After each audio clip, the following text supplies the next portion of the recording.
In our next podcast, you'll have an opportunity to go into a topic that has a profound impact on the outcomes of patients in healthcare, which is the appropriate use of the rapid response team.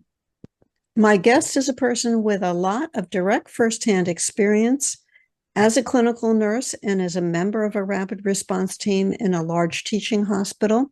And she's also a legal nurse consultant testifying in critical care issues. Yulianna Fedorchak is our guest, and I'm going to ask you if you could share just a few highlights of the topics that we covered in your podcast.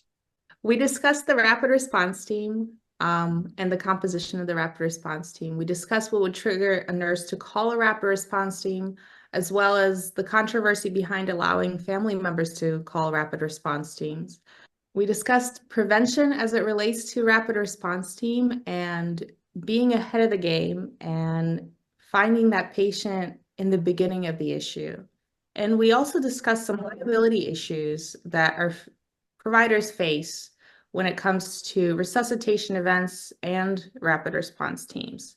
We covered a lot. And this is one of the areas that raises questions about, could this event have been prevented? Was it effectively handled?